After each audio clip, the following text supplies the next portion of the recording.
Joining us now, Paul Nehlen. He is running for Congress. You say, who's Paul Nehlen? Where's he running? Virginia? North Carolina? No! Wisconsin. And guess whose district?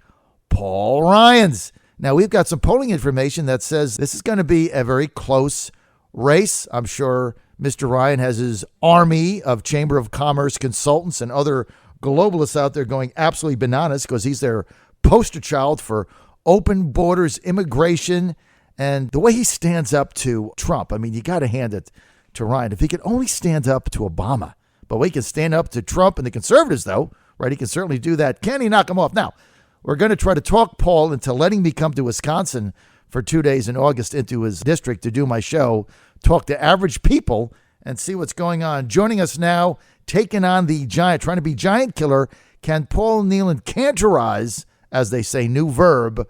Good to have you with us. Hey, Paul good Nehlen. to be on, John. Good to be on. Thanks for having me.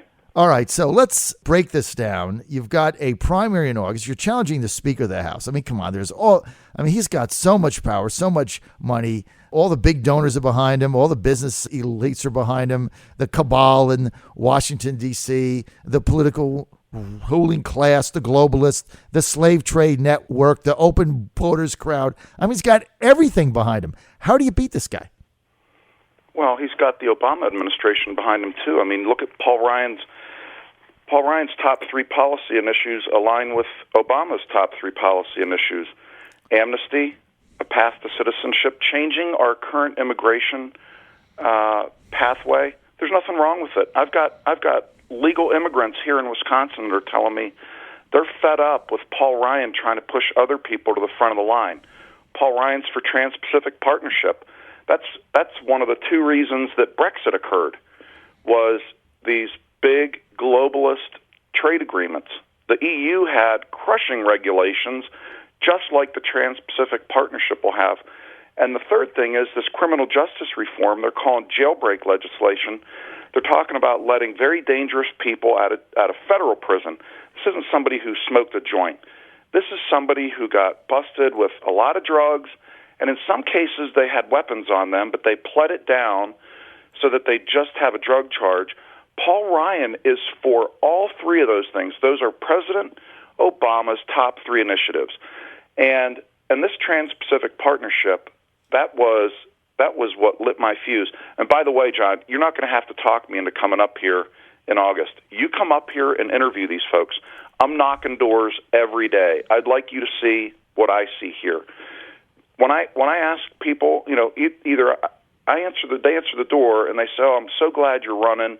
We haven't had a choice," or they don't. They have, I don't have name recognition like Paul Ryan does. Obviously, he's been a career politician in office for 18 years.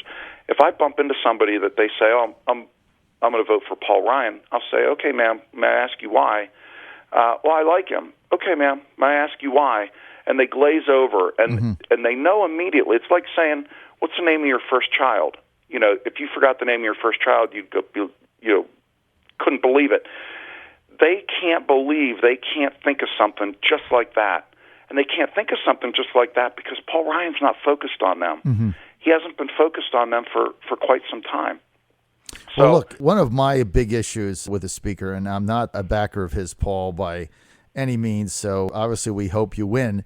But look, the only time he's shown any resolve is in fighting Trump, right? He doesn't fight Obama on anything. That's right. Because, as you said, they're basically in lockstep on some of the biggest issues out there.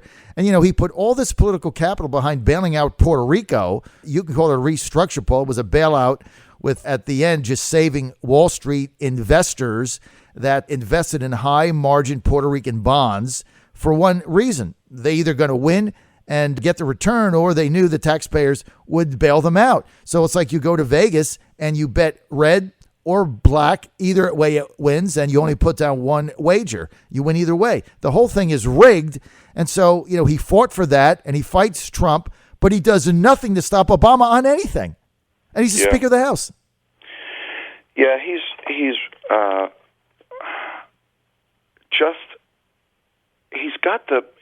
in 2010, he railed on Nancy Pelosi has all the power. Now you look at Paul Ryan, he's in the same position that she was in. Okay, so you've got a Democrat president. He doesn't even bring the legislation to drop at Obama's feet. He doesn't even bring it. Mm-hmm. Brian Babin out of Texas brought H.R. 3314, right. Refugee Resettlement Accountability Act. That would shut off this refugee resettlement, this very dangerous refugee resettlement that Paul Ryan funded through the omnibus, by putting controls in place that says the General Accounting Office will not release funds unless they certify that the CIA and FBI have certified we can vet these people. Right. But Paul Ryan won't bring it. He won't bring H.R. 3892, the Muslim Brotherhood Terrorist Designation Act. Right.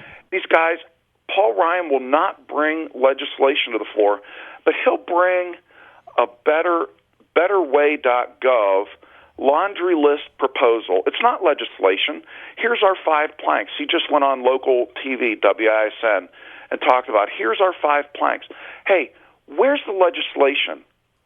Where is the bill? Where's the debate on the bill? Where's the debate on the bill for the use of force? Mm-hmm. We should be debating whether or not we're going to war here. The framers of the Constitution were very clear. We do not want presidents taking us to war. They were clear on that. They wrote it in the Federalist Papers. There's plenty of documentation to it. There's a separation of powers that says Congress makes war. Paul Ryan has let Obama and Hillary, when she was in the State Department, strike matches all over this world. Now we've got wars all over. If President Bush had gone, 12 years ago and said, hey, how would you guys like to go to war for 12 years? Nobody would have supported that. Right. We should have gone in, absolutely annihilated it, and left. Right. That's what should have happened. And then Paul Ryan, so what, twice now, congressmen have given Paul Ryan notice and said, we want to debate this on the floor, and he's brushed them off. And just in the Washington Times yesterday, there was an article that they're calling for him to step down. I mean, this isn't going to go away.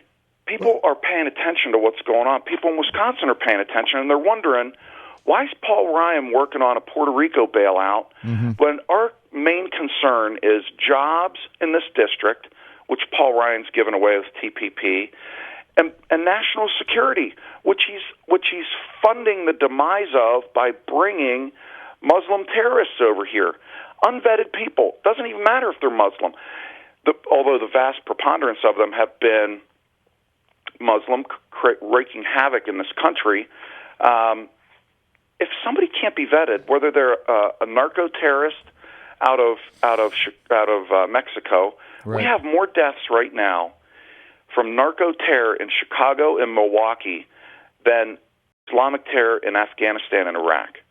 Dead is dead. It doesn't matter if it's a bullet from ISIS or Mexican heroin. And Mexican heroin's killing people in Wisconsin, Illinois, Virginia today. Well, look, Paul, we were just at the FAIR conference on Radio Row there in Washington, D.C. for 2 days, the Federation for American Immigration Reform, and we had ranchers coming on our show telling me how the drugs are just pouring over the border day after day, unabated, that the Border Patrol agents are stationed 3 miles from the border. They're not even trying. They get 1 out of 5 people. They send them back. The other 4 get through. It's just pouring into the United States. But look, Paul Ryan, your opponent in this primary, will not do anything to stop Obama's open border policies, unlawfulness, unconstitutional acts, or anything else. But he threatens to sue Trump if he becomes president. I mean, the whole thing is just incredible that we stand around and this guy who was funded by the U.S. Chamber of Commerce, Tom Donahue, slave trade, cheap labor network is going to get reelected again. Now, Paul, let's talk. Honesty is the best policy. How do you win this race? Well, look, Dave Bratt unseated Eric Cantor with a 40-to-1 spending ratio. We've already crushed Dave Bratt's fundraising. I put a substantial amount of my own money into this campaign. I'm not taking big outside donor money but I am taking contributions. I'm approaching 8,000 individual contributions from around the country, and this is the first office I've run for.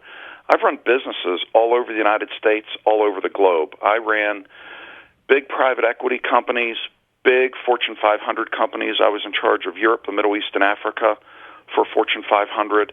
The company's crown jewel here in Delavan, Wisconsin, where I was responsible for Buffalo, Chicago, Modesto, California, Mexico City.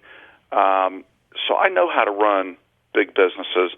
And, like you said earlier when you were talking to Ivanka Trump, which, quite honestly, it's a pretty big honor to come on after her. You heard her speaking. Mr. Trump doesn't need to spend the level of money that Hillary Clinton is going to spend, because part of that money that she's spending is to cover up lies that she's made. Right. She's now saying she's not for Trans-Pacific Partnership. I think they've got her on camera like 47 times. Look, Paul, that's a complete hoax. I mean, the minute she gets in there, she'll find a way to get that done. She's beholden to those people. The only reason she changed her mind on that was because of the threat from Bernie Sanders. Now that's vanquished, right. As soon as she gets in there, she'll find a way to say, free trade, whatever. Look, this is the whole globalist plan. Now, We covered Dr. Dave Bratt upset over Eric Cantor. That's in my listening area. We were the only people in the country to predict that Dave Bratt was going to win.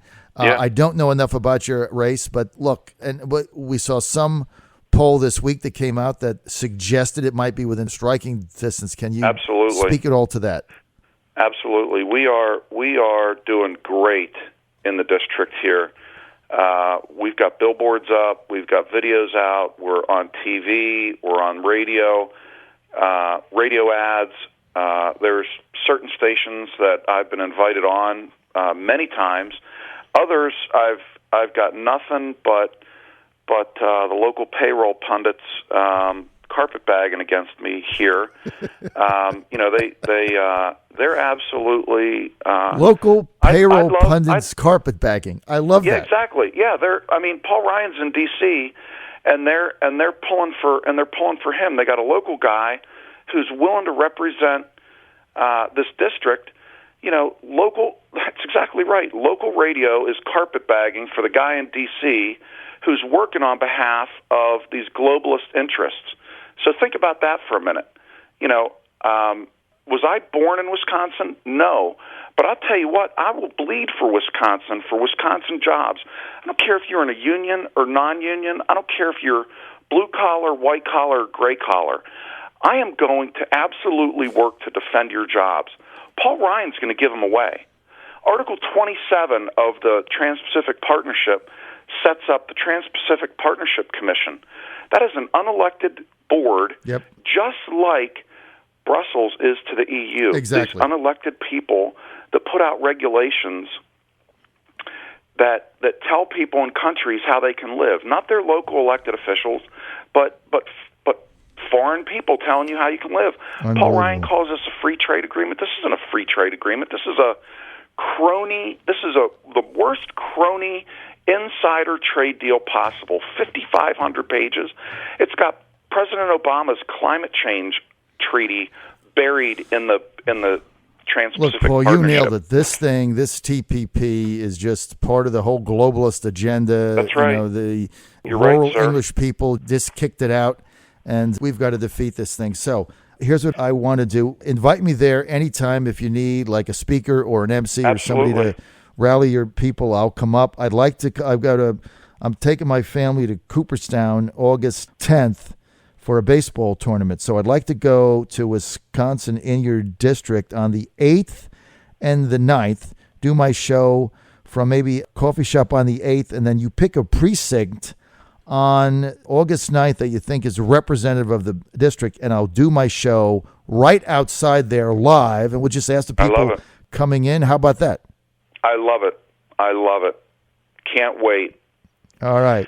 I encourage all your listeners to vacation in Wisconsin's first district between now and August 9th. It's beautiful up here. We've got lakes, streams, a lot of fishing, boating. If you like camping, God's country, right? Hey, I got to take off. I'm out of time. I want to thank Paul Nehlen for being with us. Hey, send him a check. Go to paulnehlen.com, paulnehlen.com. Let's get rid of Paul Ryan once and for all. You got a shot. Send him $10. What's the big deal? paulnehlen.com. Thanks, man.